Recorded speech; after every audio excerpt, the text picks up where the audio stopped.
चुनाव था, क्या पहले से रिजल्ट्स उसके आउट हो गए थे? देखिए मेरी बात सुनिए, इनको मालूम नहीं है क्योंकि इनके वहाँ पे क्या होता है, 2 आदमी डिसीजन ले लेते।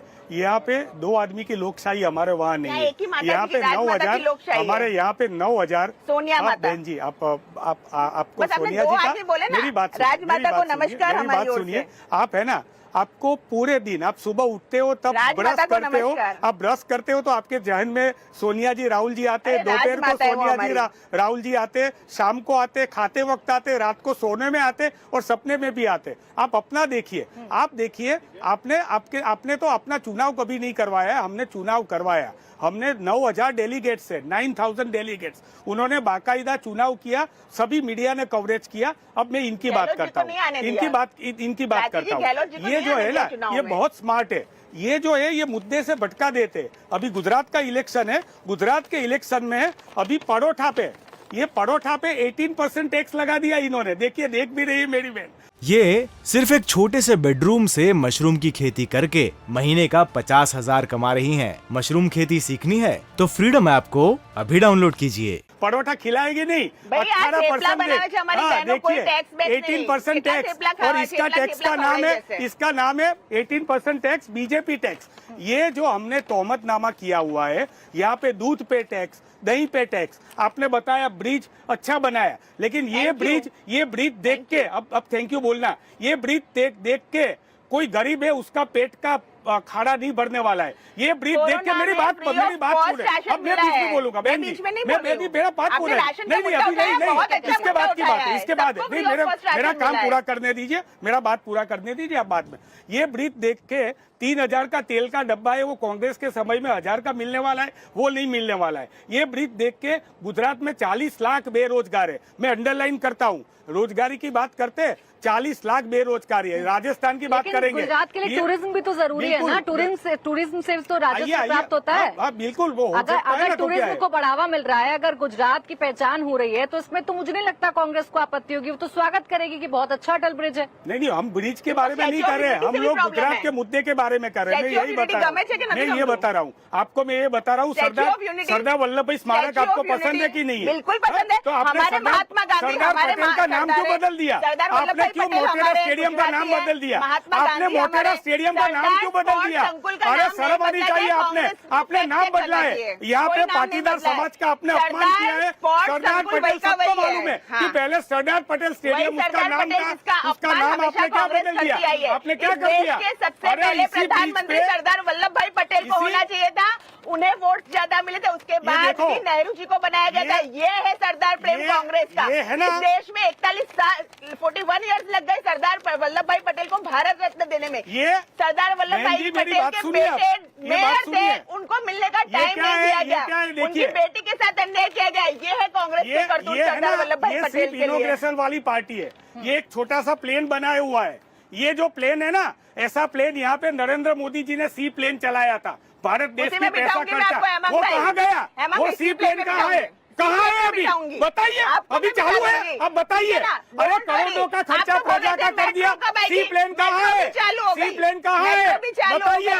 इसी पे ऊपर सी प्लेन था, यहाँ से निकला था सी प्लेन। गुजरात की जनता के, देश की जनता के इतने सारे मुद्दे गिनाए, मैं जाऊंगी फिर श्रद्धा जी के पास। जी बताइए, इतने सारे मुद्दे आपके पास हैं, इतनी सारी चीजें आपके पास हैं, और इससे पहले जहाँ भी चुनाव हुए कांग्रेस के पास ये तमाम मुद्दे थे, उसके बाद भी आपका सत्ता का सूखा खत्म क्यों नहीं हो पा रहा है? हम सत्ता जो है हमारा सेवा का माध्यम है, हम सेवा करना चाहते हैं, हम हमारी विचारधारा से कभी नहीं हटते। आज राहुल जी ने भारत जोड़ो यात्रा की है, अगर वो भारत जोड़ो यात्रा में निकले, अगर वो चुनाव देख के यहाँ पे आते घूमते रहते फिट होते हैं क्या? क्यों कन्हैया जी, क्या तकलीफ है कन्हैया जी को हमारी विचारधारा से? हमारे साथ है, हमारे कांग्रेस के युवा कार्यकर्ता है। हुई थी, कहाँ नारेबाजी? तो पकड़ा नहीं बीजेपी ने, आज तक क्यों नहीं पकड़ा बीजेपी ने? आपने भी टीवी पे दिखाया था, फिर पता चला कि ये नारेबाजी उन्होंने नहीं की है, आपने क्यों नहीं पकड़ा? आप गुजरात की बात करते प्राची जी, ये देखिए हमने भारतीय जनता पार्टी पे तोहमतनामा लगाया था। इसमें सबसे पहले मोरबी का ब्रिज है। ये मोरबी का ब्रिज जो है ना, ये भारतीय जनता पार्टी की कुशासन की जीती जागती निशानी है। मैं मोरबी चूंकि आप आ गए, और देखिए यहाँ पे देखिए, श्रद्धा जी को मालूम है ये एम्बुलेंस की लाइन है। यहाँ पे एम्बुलेंस में कोरोना में लोग कैसे गए, ये हमारा तोहमतनामा है, बीजेपी पर हमने लगाया हुआ है। इस तोहमतनामे का जवाब आप श्रद्धा जी कैसे देंगे? अब आपकी बात होगी, अब इनका जवाब दिखाने की जरूरत है। मीडिया ने सारे सीन दिखाए हुए हैं, इसके लिए इसकी प्रिंट आउट एक मीडिया की जो आप निकाल के मत दिखाइए। इंडिया टीवी ने भी ये पूरे के पूरे सारे सीन दिखाए। तो इसमें आप गर्व लेते हो? ये गर्व लेने की बात है, ये दुख की शर्म की बात है। तक्षशिला में बच्चे जल गए, ये बात है, मोरबी में इनके ऊपर आप राजनीति कर रहे हैं। शर्म आनी चाहिए ऐसे दृश्यों पे राजनीति करने की कुछ बड़ा प्रधान ये दुख की बात है। इवेंट मैनेज करते हैं, आपको शर्म आती है? अरे शर्म क्या आनी चाहिए हमें? हम देश की जनता के सामने रखेंगे बातें क्यों नहीं रखेंगे हम? उन सवालों का जवाब श्रद्धा जी देंगी। मोरबी को बार बार कांग्रेस कोट कर रही है, मोरबी में लापरवाही हुई, उसका कौन जिम्मेदार है? देखिए, मोरबी की जो घटना हुई है उसके लिए भारतीय जनता पार्टी की सरकार कड़े कार्रवाई जरूर करेगी। और ये इतनी दुखद घटना है, ये 6.5 करोड़ गुजराती रोए हैं, सब रोए हैं। ये हमारे गुजरातियों का नुकसान है, जो खोए गए हैं वो हमारे गुजराती हैं। उस दर्द को कुरेद के जो राजनीतिक एजेंडा अमानवीय तरीके से चला रही है विपक्ष, मुझे लगता है कि इससे दुर्भाग्यपूर्ण विपक्ष कुछ नहीं होगा। क्या ये ऐसे दृश्य नहीं है जो दिखाए गए मीडिया के माध्यम से? लेकिन मुझे शर्म आती है कि इन दृश्यों की प्रिंट आउट निकाल के ऐसे दृश्य दिखाए जा रहे हैं। विपक्ष का काम तो सवाल पूछना है ना। अगर लापरवाही हुई है, FIR में नाम नहीं है, तो सवाल पूछना चाहिए। मैं कभी ये नहीं कहती कि हेमंत भाई हमें इन जो चीजें उन्होंने पूछी वो नहीं पूछनी चाहिए, लेकिन उन चीजों को पूछने का जो उन्होंने तंज कसा है, जो इस पे राजनीति की है, जिन लोगों के साथ दुख और दर्द हुआ है, उनके लिए क्या काम किया। भारतीय जनता पार्टी की सरकार और संगठन के सभी लोग चले गए। हमने जिन्हें खोया है उनकी क्षतिपूर्ति हम तो क्या कोई भी गवर्नमेंट नहीं कर सकती, क्योंकि इंसान का किसी के घर से जाना वो लोग ही जान सकते कि जिन्होंने अपना इंसान खोया है, तो उसकी क्षतिपूर्ति हम उनको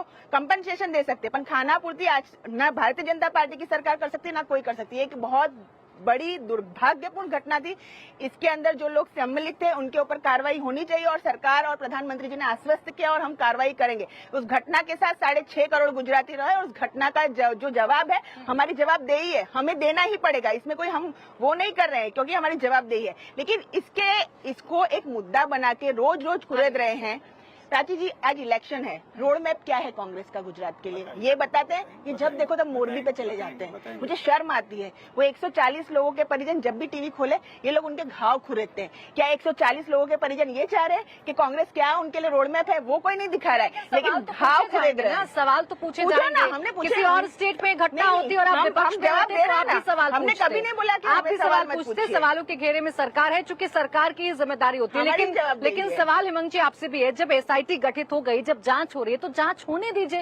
रोज इस मसले को आप ले आते हैं, इस पर रोज आप प्रेस कॉन्फ्रेंस करते हैं, फिर आप पर आरोप लगते हैं कि आप अब वोटों की राजनीति कर रहे हैं, संवेदनहीन हो गई है कांग्रेस। देखिए प्राची जी, सबसे पहले तो बहन मुझे बोल रही है कि मुझे मोरबी का मुट्ठा नहीं उठाना चाहिए। हाईकोर्ट ने सुओ मोटो संज्ञान लिया था।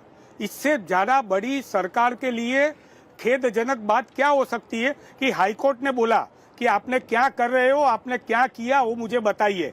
उससे ज्यादा हाईकोर्ट ने ये बोला कि आज तक मोरबी नगर पालिका, मोरबी म्यूनिसिपल कॉर्पोरेशन, यहाँ पे नगर पालिका बोलते हैं, छोटी जो होती है उसको सुपरसीड क्यों नहीं की, ये हाईकोर्ट ने बोला। हाईकोर्ट ने जब सुओ मोटो संज्ञान लिया, गुजरात के लिए पिछले 2 साल में 2 बार, कोरोना के समय में भी इन्होंने जो डेटा नहीं जारी कर रहे थे, मौत की पुष्टि नहीं कर रहे थे, और यहाँ पे ऑक्सीजन की जो किल्लत हो रही थी वो बता नहीं रहे थे, डॉक्टर का बेड नहीं अवेलेबल था, तब भी हाईकोर्ट ने इनको बुला के सुओ मोटो संज्ञान लिया था। दूसरी बार ये सुओ मोटो संज्ञान लिया, उसमें हाईकोर्ट ने जो प्रश्न पूछे वो प्रश्न हम दोहराते हैं, क्योंकि हमने हाईकोर्ट को लेटर लिखा था, हमारे प्रेसिडेंट जी ने हाईकोर्ट को लेटर लिखा था कि ये जो SIT है गुजरात में, इससे पहले जितनी भी SIT बनी है, ये सिर्फ एक छोटे से बेडरूम से मशरूम की खेती करके महीने का 50,000 कमा रही हैं। मशरूम खेती सीखनी है तो फ्रीडम ऐप को अभी डाउनलोड कीजिए। आपको मैं बता दूं, सूरत का तक्षशिला कांड हुआ जहाँ पे बच्चे जलकर मर गए थे। जब बच्चे मेरा पूरा बहन जी मेरे SIT की बात, इन्होंने मुझे